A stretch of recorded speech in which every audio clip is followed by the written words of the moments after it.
All right, I'm going to call the meeting to order. Sorry, everyone.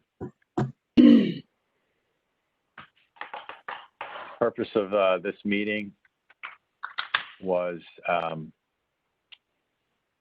hear the town's plan for early retirement package.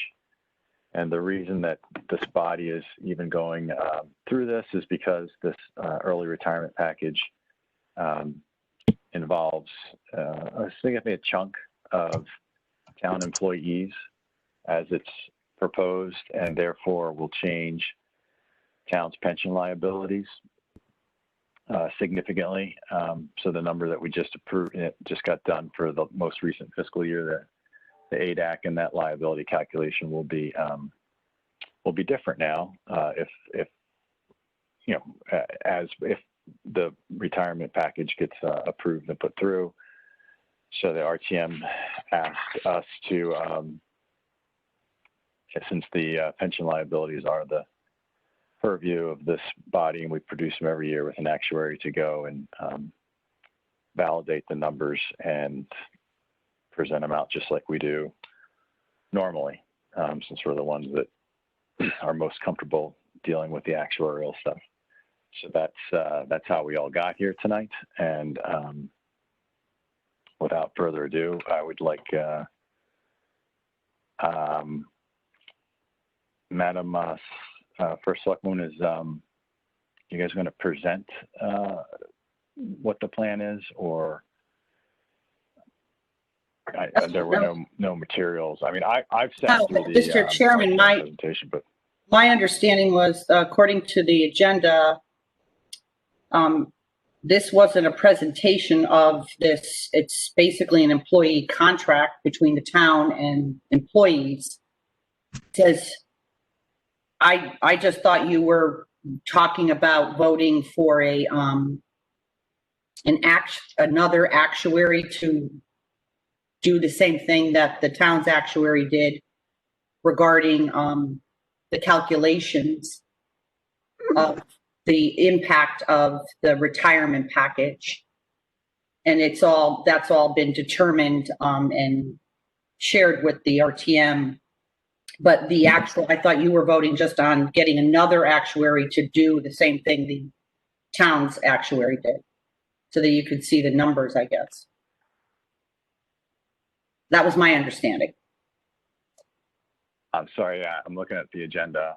I'm sorry if it wasn't clear. It said to hear and consider the town's voluntary early retirement incentive plan. It's the second item. The third item is to, like you just said, consider and approve hiring of outside actual service to calculate the pension and OPEB impact of the early retirement proposal. So, well, ma'am, so it's your plan. Do you want to give a brief overview to the group, so that because they haven't had the pleasure of hearing about it? So you want to just kind of give your elevator speech as far as Sure. What it's all about? Sure. So thank you. As I shared with the RTM, is to that in 10 months, you know, when I first came in, I had a lot of ideas. We approved in the budget process some new systems, one of them being an online permitting process that is going to include building, zoning, health, and all the departments, and also a attendance system. So both of those systems were approved through the budget process. And just being in office, you know, for a while, I realized I would like to modernize our town government in a more efficient and productive way, and have a focus on customer service. And so I worked with our HR director over I asked him about it really before the budget process, but then COVID hit and we were all very busy. So I asked him to pick it up probably about 2 months ago. It was a tremendous amount of work on his behalf, having to calculate all the different employees and then run through all the different contracts that are in our town government, which they are all very different.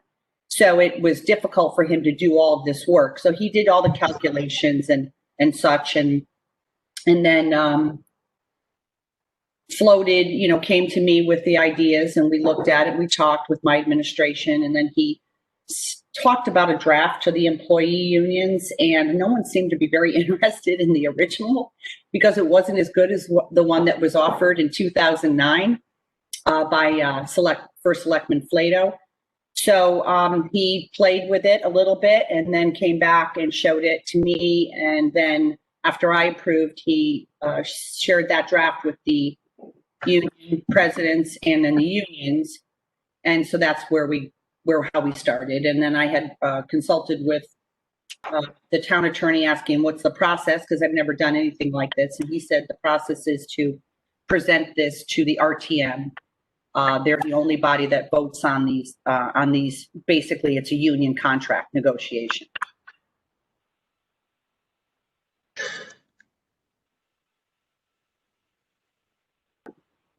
And I also have our new CFO. I'm not sure if everybody's met Jared Schmidt. He's on the line here today, and he's now a member of the pension board. So he can also explain some other things. But I thought really that the RTM requested the pension board to, I guess, look at the impact of the early retirement package on the pension, which basically was just the numbers. And so the actuary did those numbers, obviously, for the RTM to show really the budget impact I have to include in my budget. And it's really, Jared can speak more closely to those items, those budget number items, but I'm hopeful that depending on who takes the package, that we'll be able to have a fairly neutral, I'm hoping, budget impact. Maybe, right now they're calculating about 500,000 a year into the pension fund. I think that with efficiencies and folding jobs into other jobs might be able to reduce that significantly, but obviously it depends on who takes it. We won't know that until it's past the RTM. And so I think that's it. Jared, if you wanted to jump in and share anything you thought was helpful. I'm going to go check my rice that's on the stove. Sorry. Hi, everybody. I'm happy to help out and add some details if you want from the financial side of things. If you have any specific questions about that, working with our resources director, kind of put together, I guess, what we would call a worst case scenario of the impact. So, I can share that if you'd like. What's your pleasure, Mr. Chairman?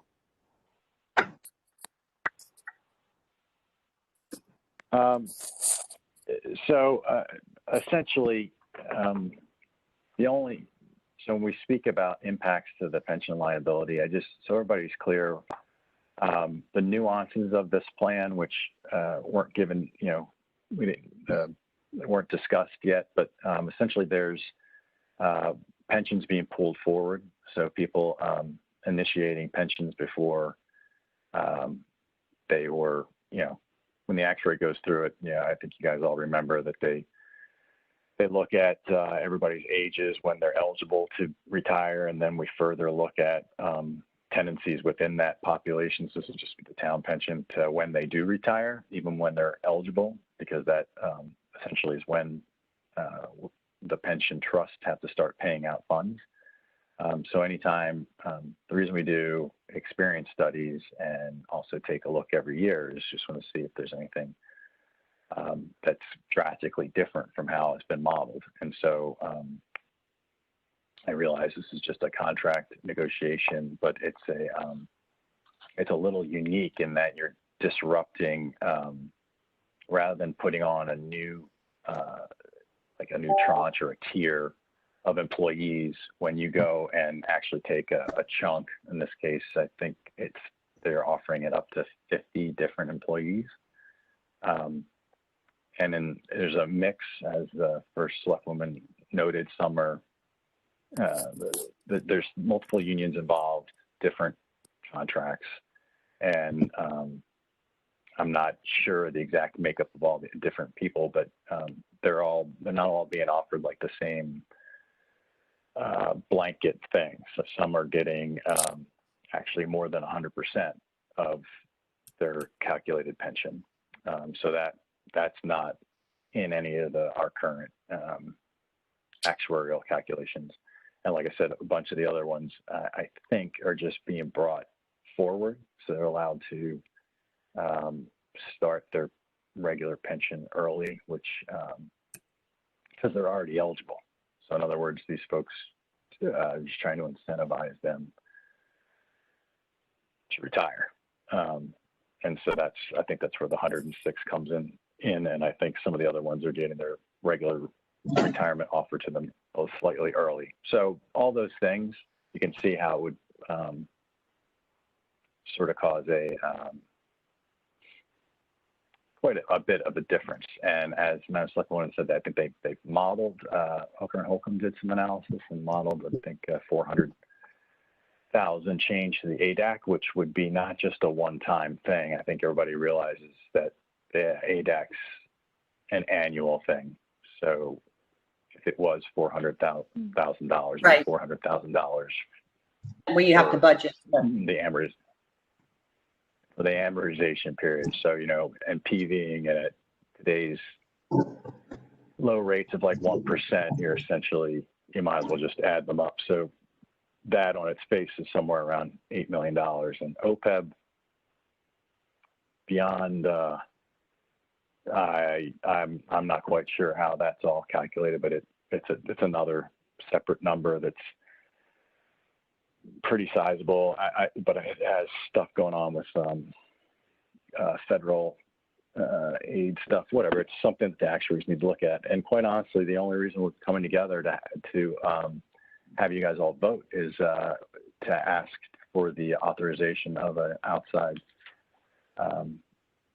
new actuary, in this case, Kavanaugh McDonald, because, as folks are aware, we were in the midst of an RFP to request new actuarial services. So did not realize that Hooker and Holcomb was doing doing other work for the town. So that's really, if we were going to look at the numbers, I felt that since we're already in the process of looking for new actuarial services, it made sense to have a third party look at it. And Kavanaugh McDonald agreed to do it. And somebody could please thank you so much, mute their thing. So I did reach out because of the 1 week period before we could all meet as a body to vote. Kavanaugh McDonald understood the scope of the issue. I don't know, is Ed on?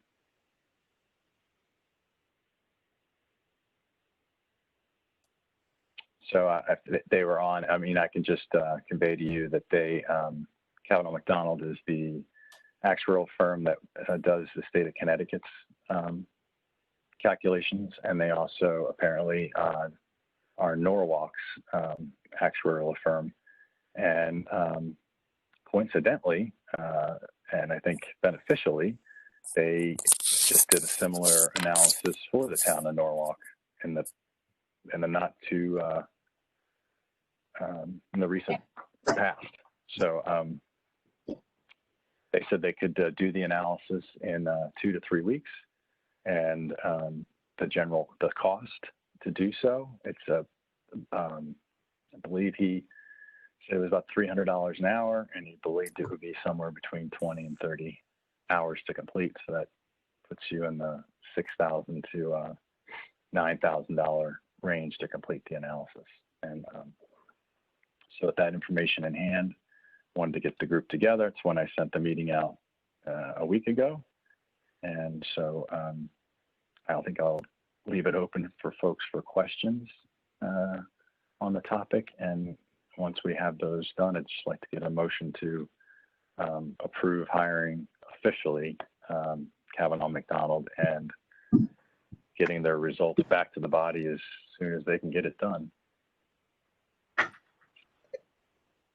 Hey, Brian, it's Carolyn. I'm not sure the way to go about asking questions. I think you're on the phone. I'm now on the web. We can't see each other. Sorry, I couldn't figure out the question. Okay. No problem. So I just want to make sure that I have this. And Jared, welcome to Fairfield, and welcome to the pension board. Thank you. So Thank you.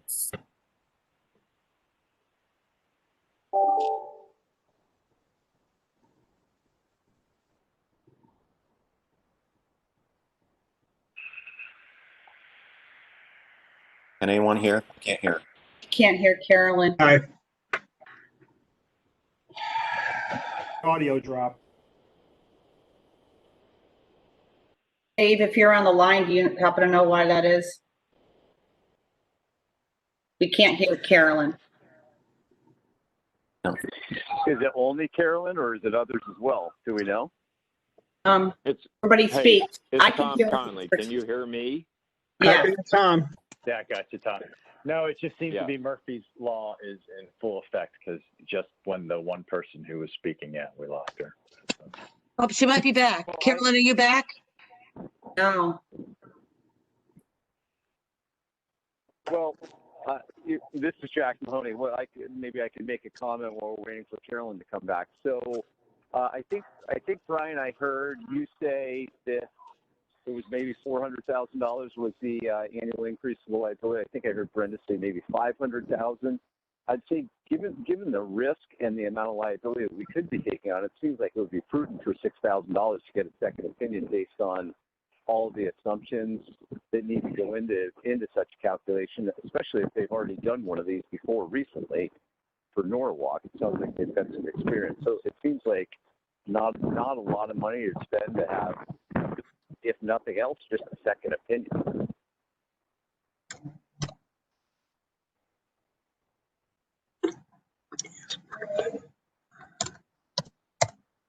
Yeah, and as we're still waiting for Carolyn also, this is Eric Caliper. And thank you, Jared, for joining us. Hopefully we can meet you in person sometime very soon.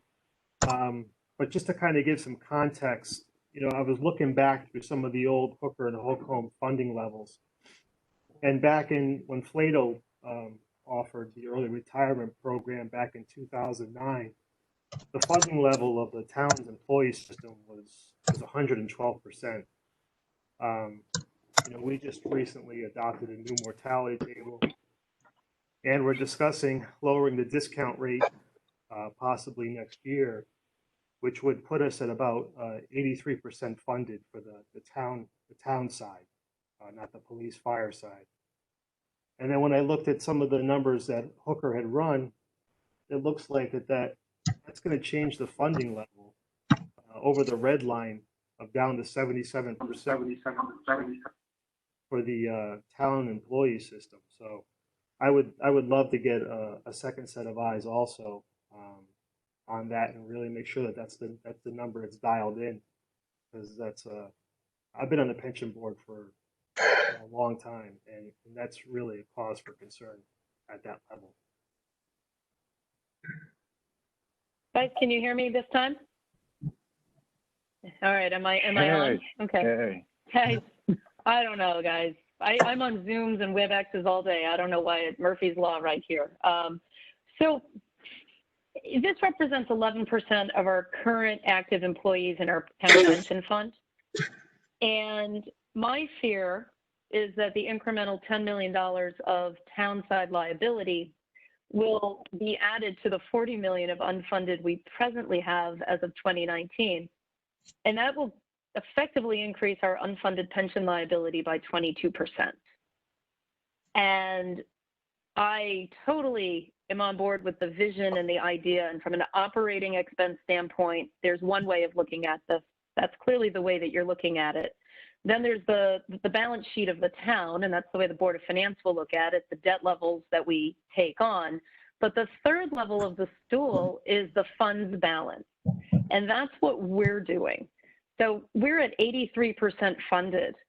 And if we have a 22% increase in our unfunded liability piece, right, we're looking potentially at our funded balance going down below 80%. And that's kind of a dangerous zone in some respects. And I think it makes all the sense in the world for the town pension funds, the trust, to expend funds on an experience study that's really designed for the benefit of the pension fund and not so much as designed for the benefit of the operating expense profile for the town. And that's why I'm looking forward to kind of getting into the numbers a little more detail.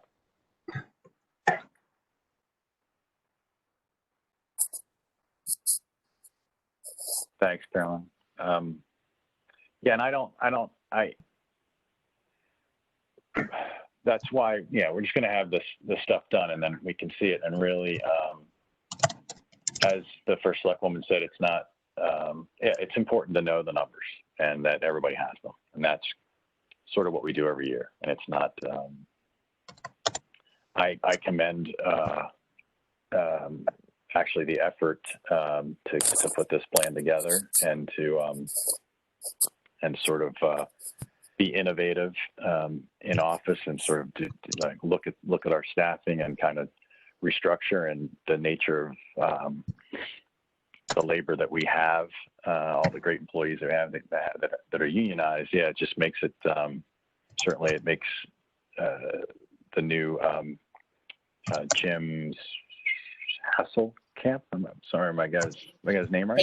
Hazelkamp. The HR director's Hazelkamp's job a little bit more difficult. But so yeah, we're just we'll see if we can get those numbers, ask our questions, and kind of present them for Board of Finance and the RTM so that everybody has some stuff. And I'm sure we can ask some questions when we see that final presentation. But so that's what we're just trying to move towards here. And I appreciate everybody's comments. Are there any other thoughts about just getting the work done? Mr. Chairman, if I could, this is Jared. I just want to give one caveat to the numbers that regarding the unfunded liability and the funded ratio. When the study was done by Hooker and Holcomb, we had to give them a number of employees, and the number that was given was the number of employees that were eligible, which was about 55. The reality is that it's probably going to be about half of that take it. So, when we talk about the unfunded liability increasing, it's, as I mentioned in my opening comments, this is a worst case scenario would be the numbers that were discussed, the $9 or $10 million. That's, very unlikely to happen. It's probably going to be somewhere around half of that. And because you believe that, what's your foundation for that? Just out of curiosity. Can I just jump in? Brian, Mr. Hazelkamp has been doing HR work for 35 years. He actually teaches seminars on HR throughout the state, and he's done this about 4 times in other towns. And his experience personally and also in the industry is that they never, ever get more than half of eligible employees taking it. So it would be the first time in the history of Connecticut that more than half of eligible employees took the package. So his belief is that it will be somewhere between 20 and 25 employees that will take it. And he broke that all out for the RTM in their, it was like a spreadsheet. I think you may have gotten it as well. I just wanted to jump in and say that I know the RTM just wanted you to crunch the numbers. Hooker and Holcomb has been the actuary of the town for 20 years. So they actually have all this data. They have all these numbers about the PETA union, the ATHEA union, the DPW. They have all these calculations in the system. So it wasn't that difficult for them to calculate numbers based on the plan and who takes it and how it would work and all of that stuff. Mr. Brockfield, I had invited both the chairman and vice chairman to come into the town hall to look at some of this stuff and review it. but Mr. Brockfield sent me an email asking for information, but he had the actuary in there. So I had our CFO and the HR director reach out directly to him and speak to him, and then Ken, I believe, asked me to. We forwarded the data and the information, and they said they've worked with H&H many times in the past, and they didn't think it would be that difficult to just basically confirm or review their numbers, but they didn't think they'd be very different because they're just a calculation. It's just numbers. But again, we are trying to hit a timeline here because of the language in these contracts that the HR director worked out with the unions. And so the RTM has to, they've asked the pension board to crunch these numbers, review the numbers, and then I guess report back. And then they've asked the Board of Finance to review everything and then to look at what the budget impact would be this year, which Hazelcamp has done those calculations, but just so that they would review them again. And then what the budget impact would be going forward year after year, so that they could just give them that information, even though that information has been provided. I guess they just want them to review it again. But we're trying to get to the October 29th meeting date that is scheduled for the RTM to vote on this package. So it is, that's why we forwarded this information to this actuary that you're going to consider giving money to tonight, so that they could get started quicker. Because time is of the essence in this area, and so that's what we're hoping, that maybe you can even start to look even at the Hooker and Holcomb numbers, because frankly, I don't think they're going to be any different, the actuary's information, than what Hooker and Holcomb presented. But if you could even start to look at that, that would help give a sort of a quicker turnaround, so that people, because I know the Board of Finance is trying to manage their timelines, and there's a lot of moving parts here. So that's all I want to say. I would say, I think, to say that you're 50%, might take the deal in this time of COVID may or may not be accurate. I mean, you have only 25 years of experience, but I don't think anybody's experienced the current situation we're in now. So maybe there is a higher chance that you're going to get 45%, 50%, you're going to get a higher percentage of people taking this buyout now. So to say worst case scenario, something I think definitely has to be thought about and not just hoped that it's not going to happen. No, I understand your thought process, but at the same time, people are working and maybe they haven't saved for their retirement. That doesn't really change. So based on just normal life, I mean, the Board of Finance thought we weren't going to hit our tax numbers and all of this because of COVID. COVID will be done, by the spring. We'll have a vaccine and people start to live their normal lives again. I don't think that people would be tempted to take a retirement package early when they may need to continue to work and earn a living. So his experiences, he thinks, based on talking to the unions, which he has done very regularly, a lot of conversations with them. He's pretty sure it's going to be between 20 and 25, 30 tops. But on that point, you're basing on experience, but not a lot of empirical data. Do we have comparable municipalities who have been offered a early retirement with similar composition of demographics that we could say, oh, here's empirical data that says, yes, given the fact they're eligible and given the fact, relative age, I mean, if we get a like municipality that said, something we could hang our hats on and say, yeah, this is, this kind of makes sense based on numbers.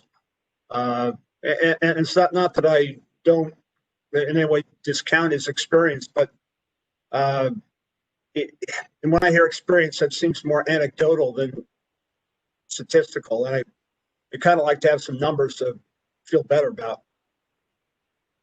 I can tell you, But, Tom, based on the case that the chairman was talking about earlier in Norwalk, which very recently approved, I don't want to say it's similar, but an early retirement plan, that the numbers were pretty consistent with what's happened historically. They were right around 50%.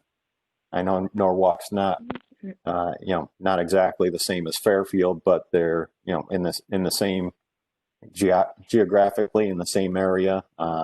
Size wise, it's bigger, obviously, but it did follow the same trend that we've seen and that Mr.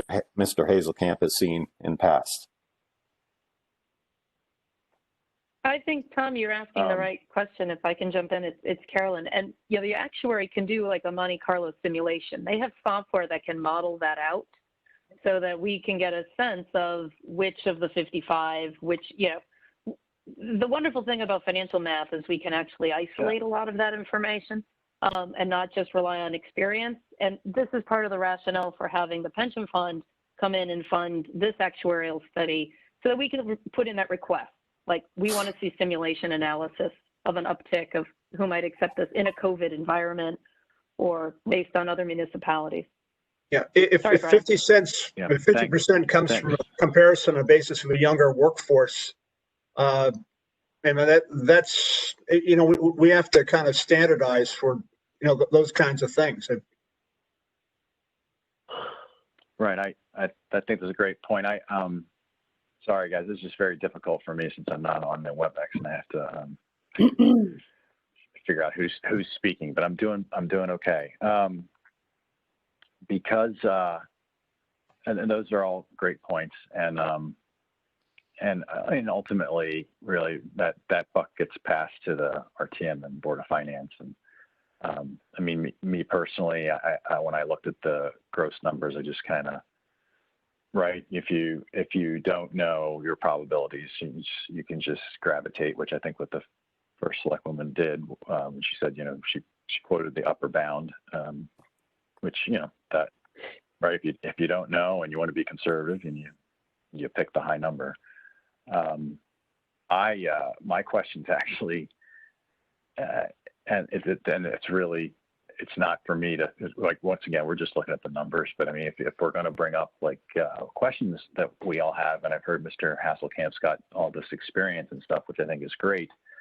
I am just, and this is really a CBA question. I'm just kind of wonder what the legal review was about the package, and does that create any legal liability? And is this effectively these buyouts? We're getting releases by this, and also just for my own edification, I've dealt with a lot of corporate restructurings and pensions. Actually, been offered one myself at GE in the past 3 months, and I know there's different law, it's ERISA law versus the whole CBA contracts. But I'm also kind of interested, what was other, since he's done this so many times, were there other solutions that were contemplated where it would be more targeted in terms of, instead of having to offer something to 50 people out of 400 and something, if really the desire is just on a 10 or 12 head count that in specific roles from a cost perspective? So if I could just answer. Thoughts about lump sums to get releases? And so if I could just jump in, Mr. Chairman. Sure, please. Yeah. Those are questions that I'm going to just respectfully say that is not within the pension board's purview about what options are available. As Mr. Brown talked with me yesterday, he said that he will be making very sure that the Board of Finance talks specifically only on the impact on the budget this year, next year, and every year going forward, and not on options or ideas or anything else. And I believe that the RTM was pretty clear in saying that they wanted the pension board to look at the analysis and make not a recommendation, but to say to the RTM, if 20 people take it, this is the impact on the pension. If 30 people take it, this is the impact on the budget. If 40 people take it, this is the impact, and so on and so forth. So I think that's a little outside the purview of the pension board. I think what the RTM is looking for, and I believe they were fairly clear, they wanted the pension board to look at the actuarial data and say to them what impact it would be for certain amounts of people, and then give them that information. Yep, I agree. You had brought up Hasselkamp's background and stuff, and so I took that as an opening to just as a taxpayer to bring up my own thoughts. So we'll move no, on. I get it, and we had that discussion at the RTM level it for a very, very long time, and I'm sure we'll be discussing it even longer during the subcommittee meetings, and then again another RTM meeting. Yeah, so we'll get the numbers there. I just, they're big numbers. So, no, I agree. I hear you. So, can someone make a motion to? Does anyone want to speak to the actuary, because he's on the muted line, and he's got a 701 phone number. If Ed Kelly wants to, or Dave Kelly wants to, 770 is his 712-7019, I believe is his phone number, because he just texted me to tell me that he is on the he's on the muted line. So I don't know if anybody has any specific questions. I don't. Hi, I think you're on. Hey, I just does turned anybody on have muted. any questions for Ed? This is Ed Coble from Kavanaugh McDonald Consulting. Pleasure to talk to y'all. Does anybody have any questions really on the ability or timing or anything of that nature before we just get a motion to vote on this? Mr. Chairman, this is Jared. I have a question. I don't know if it's for you or for Ed, but Mr. Hazelkamp and I spoke to Ed a few days ago, and one of the things we were wondering was are there different ways of doing the analysis that Kavanaugh McDonald is going to do? And it was my understanding that there were kind of two different options. One being, just take a look at what H&H did and confirm that everything is okay and kind of give a thumbs up, versus a more complex and intricate analysis where they kind of go through, or Kavanaugh McDonald would kind of go through and do their own evaluation of the impact of the early retirement. And so I'm not sure if it's to you or to Ed, but what is the proposal? Which of those two are they going to do, and what's the cost, and what's the cost difference between the two, if I may?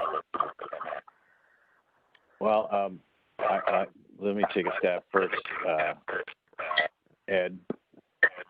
And so from our perspective, the reason we were using independent actuarial firm to do this is because we are in the midst of an RFP to hire a new actuary. Boy, who's not muting me or whatever? I get the feedback there. Thank you. When my thought was that we'd want it to be a from scratch analysis, because to just merely audit somebody else's work papers is not what I had in mind. If you have any doubt about the veracity or ability of the original set of numbers, whether it's an accounting audit or whether it's some other thing, you definitely should do something from scratch. And before we get too wrapped up in how complicated that is, luckily, and now I'm traipsing on Ed's stuff, but maybe I'll hand it off to him. But I mean,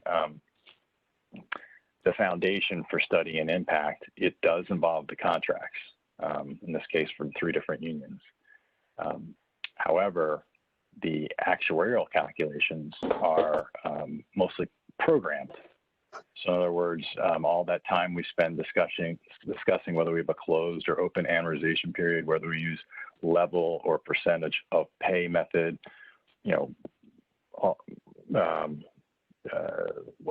our length of the amortization period, all these different things are out there, and they're obviously in different versions of software, and it's canned, and so that helps speed things up from like you having to program something like that from scratch. So I mean, once the specific numbers and the bodies that are potentially could fall into this analysis are identified, I believe it can be input into the software and whatnot and produce an answer that hopefully doesn't take too long. And now if I've totally screwed that up, Ed, you can just, I don't care. You can correct me. Say how wrong I am, but that's kind of where I was standing on this. Yeah, this is Ed Coble. No, Brian, you're good. We've taken a look at the latest Fairfield Employees Retirement System valuation report done by Hooker and Holcomb, and looked at the assumptions, the actuarial assumptions, and the plan provisions that they have laid out. It doesn't seem too bad of a plan structure that we can program this into our actuarial software fairly quickly and try to produce numbers that are in the Hooker and Holcomb analysis, where we have about the $9.5 million increase in the actuarial accrued liability. So, that is something that I said off the bat that we could probably handle within a 2-week period. I think that would get you right before the October 29th deadline and get the board feeling more comfortable with those numbers. I've listened to everything for the last half an hour or so, and everything was said was correct. We've received data, so I appreciate that from Mr. Hazelkamp and staff, and everything. I got a few questions. I will try to follow up with them tomorrow on that. But we're ready to go, and can definitely have a full analysis of this within the time frame that you're looking for. Hey, Chairman Eric Caliper, I just have one ask. Certainly, Mr. Caliper. Ed, thank you for joining our team. One of the things that the Board of Finance used to ask for, which has been absent recently in the Hooker and Holcomb presentations, has been a glide path or year 1 through 5 impact. If you could, at least send a page on that so that we could see a future funding ratio glide path for the next 5 years and what the cost that would be for the next 5 years. That would be advantageous for us to get some context on this. So I'm sorry, what you understanding what you said is you want to kind of see what a 5-year time horizon cost impact would be due to this? Yeah, and the funding ratio impact, what it would look like, what that glide path would look like year 1 through 5. Yeah, gotcha. Gotcha. And and while you're at it, a 50 to, basis point change in discount rate. Sorry. Okay. Go ahead, Ed. So from 7 to 6.5. Yes. So yeah, from 7 to 6.5. Okay. All right. That's a good idea, Brian. That's doable. That's a good idea. And then I just wanted to verify, just to clear up, that will have a higher liability and higher impact going to that. Oh yeah, we knew that. And Mr. Chairman, can I follow up on that? If I just want to make sure that I'd like to make sure that what's being done by Kavanaugh McDonald is an apples to apples comparison with what the administration is proposing, and I guess to Kavanaugh McDonald, I want to make sure that whatever comes out of your office is actually that, and apples to apples. And there is no 50 basis point change in the administration's proposal. So I just want to be clear on it, so that when we get your analysis from Kavanaugh McDonald, that it's going to reflect a like comparison. Thank you, Jared. I'll say that my question's not coming out of the blue. That question was, it's something that the RTM is going to ask. So it'd be good for you to have that number. I wasn't, and also my other question is related to stuff that's been thrown at me, and it is, and I hope I didn't misspeak on this one, but I was relying on my insurance background. Someone had also said, if it's all approved and it goes forward, is there a way to track the VRIP portion of? So in other words, when you do your annual calculation, your ADAC, because this is a specific cohort that eventually signs on, you could always measure the impact of that shift in the change in the plan. Well, if it was an insurance line, we could. I don't know that I'm translating that liability change correctly to an actuarial to a pension liability. But I know in like the insurance world, we could actually identify within our liability cash flows. We could say, oh, that's this cohort, that's this cohort. Would that be possible for an actuarial firm in the future to kind of just keep a tab on VRIP 2020?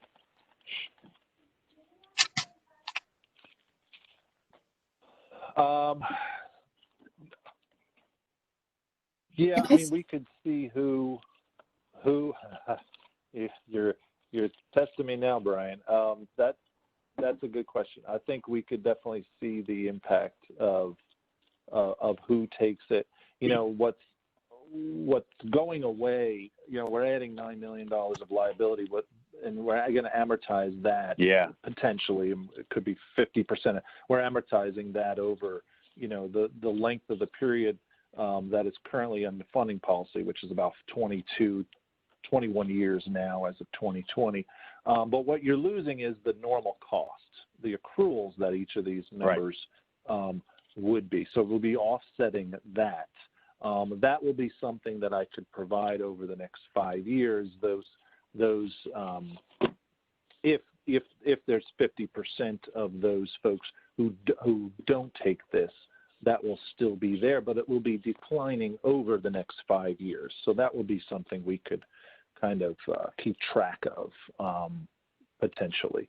The issue, if you notice the numbers, the early retirement folks actually cost more here because, and again, I want to get more clarification on the plan structure of this early retirement window, but all those early retirement folks are getting the penalty waived of taking an early retirement. That's a pretty significant piece, and I bet you that's the reason why for the increased liability there for the early retirement folks. That's a nice incentive. There could be a good chunk of those folks who take it. That's less than half the people, but it has more than half the liability increase. So, that's another thing to take into consideration. Half the people may take this, but it may be more than half the liabilities and half the increase. So again, we won't know that until we see who actually takes this, though. Yeah, and I was trying to thank you, and I just want to wrap that one up as I tried to explain to people that it's kind of two pieces that are moving, but that because I believe, I do not have all the exact details, and I am not the actuary, but I believe that the ones being offered are they're older, senior, they're targeted towards a certain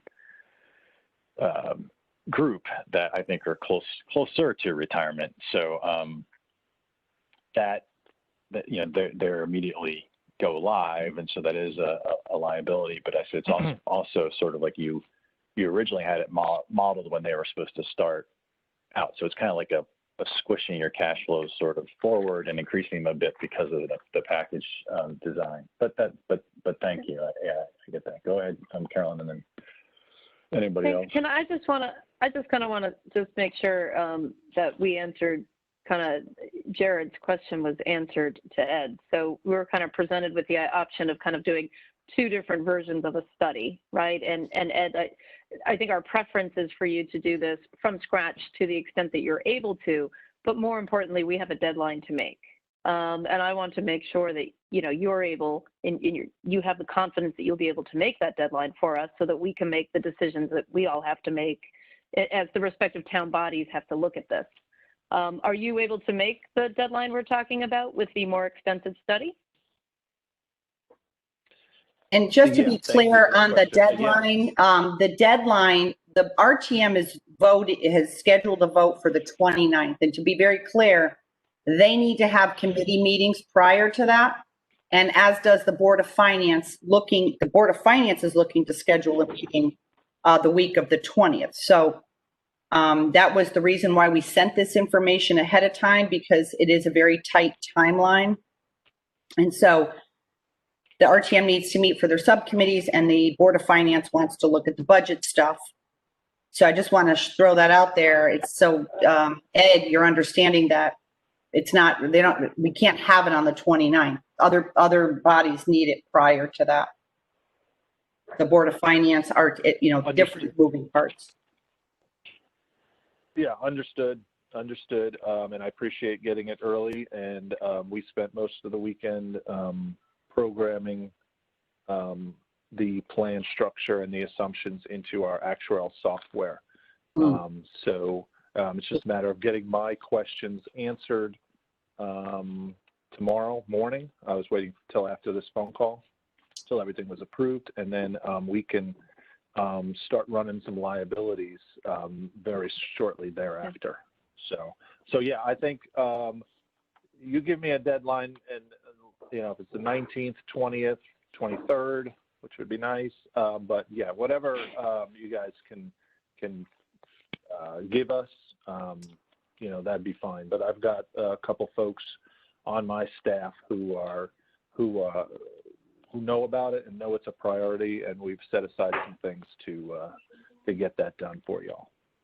So I can communicate with Mr. Hazelkamp and Jared Schmidt tomorrow I'll check with the Board of Finance chairman and the RTM, but to see where their timelines are. But I think they were looking to hopefully have the information for the week of the 19th, because they wanted to be having the Board of Finance and I believe their committee meetings that week.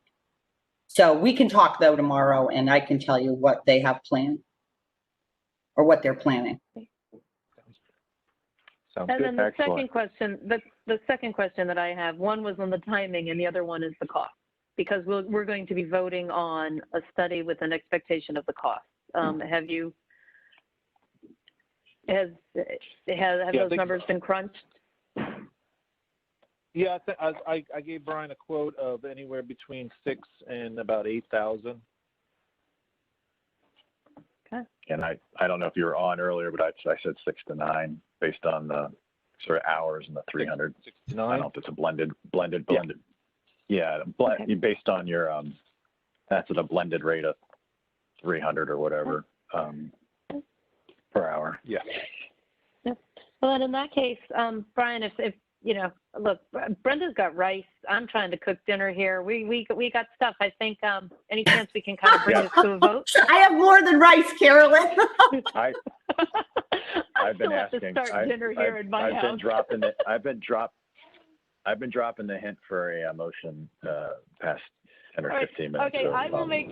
It's Carolyn. I'll make the motion, guys. I'm going to make a motion that the JRIB vote to engage the firm Kavanaugh & McDonald to conduct a liability study in relation to the voluntary early retirement program proposed by the town.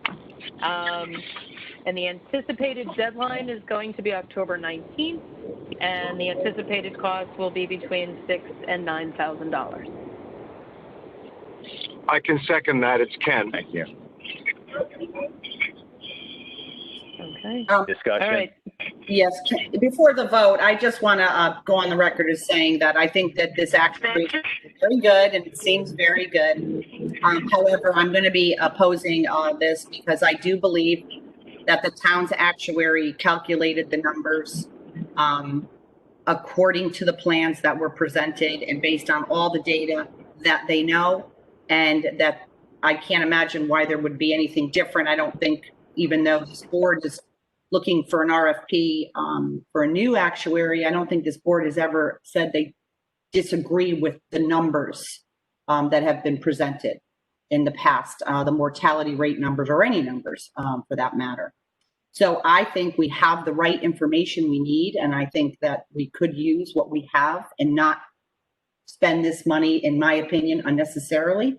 But I understand and respect pension boards wanting to do that, but I'm just going to have to respectfully say that I'm going to vote against this appropriation of the money.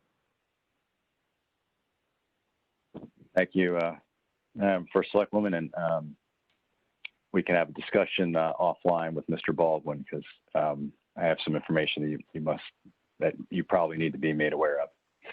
So, any other comments?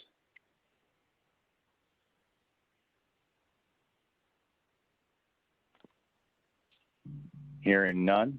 All in favor? Aye. Actually, Aye. actually, I'm going to go the other way around. Well, okay, it sounds like a lot of ayes. I know we have at least one opposed. Any other opposed?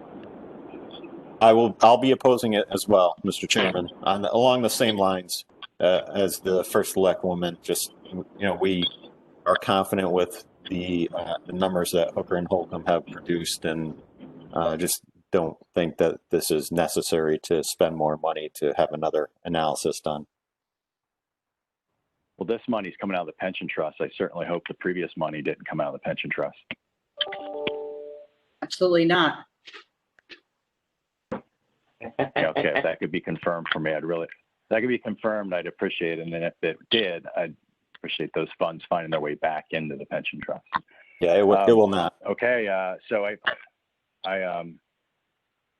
so you're saying it was not, Jared? That's right. It's not coming out of the pension trust. Okay, great. So that's any abstentions? I'm going to abstain. It sounds Tom like Conley. Thank you, Tom, because I could see how that might be. That's a good idea, because I think you're actually you're a potential beneficiary of this whole thing we've been banging around for a while. I didn't. That kind of hit me right before the phone call. Okay. So Tom Conley abstained. Jared, the new CFO, and the First Selectwoman are opposed, and it sounds like the rest are in favor. So the motion is passed. So I think that's the end of our agenda. So No, hold on, Brian. Tom, wait. Mr. McCarthy is not unmuted. I think you have to unmute yourself, Tom McCarthy. And I can't see. So. I just see the red on his. Dave Brian, Kelly. this is Ken. I have to hop off. I apologize. I'm going to hop off, guys. It's Ken. Thank you. Brian, I'm Okay. fine with it. I don't think we have to go to a new actuary. I will vote for the same reason. I think Hooker and Holcomb's analysis is, I don't have any reason to dispute it. So I don't see the need to spend additional money. But I understand and certainly respect the opinion of the other members of the board. So Tom, you're opposing Excellent. Actually, the motion? Yes, I am. Okay, thank you. great. I think it still moves, but thank you, everybody. And so are there any other people that I can't see that are waving their hands? If not, if I can get a No motion hand to waivers. adjourn. Yep. So the vote, All if right, I get that right, just to make sure, we're 6 yes, 3 no, 1 abstain. 2, 3, Okay. 4, 5, 6, 7, 8. Oh, you have like 10 people on, so no, you have Right. abstained, 3 noes, and 1, 2, 3, 4, 5, 6, 7, 8, 9, 10 yays. 10 years, okay. I'm on twice, so don't count me twice. Chris Brand. No, I only counted you once, Chris. Okay, all right, just making sure. I have everybody on the board except Scott Pollock on the call, so that leaves 14 of you. Correct. So it's 10 for, 3 against, and 1 abstained. Okay, thank you. Actually, that math doesn't work. If there's 14 of us on the board, it should be 10 yes, 3 opposed, and 1 missing something. abstained. That's 14. Right, but Scott's not here, so we only have 13, right? No, we would have 15 if Scott was here. Okay, sorry, I'll butt out. All right, I make a motion to adjourn. Second, Who seconded it? Tom McCarthy. All right, Tom, thank you. All in favor? Aye. Aye. Aye. Thank you. Sorry about the IT stuff. Thank you so much for everybody taking the time, and thank you, Madam First Selectwoman and Jared. Appreciate it. Thank you. Good night, everyone. Good night, everyone. Good night. All right. We are now ending the call for the joint retirement investment board meeting, special meeting on Monday, October 12th.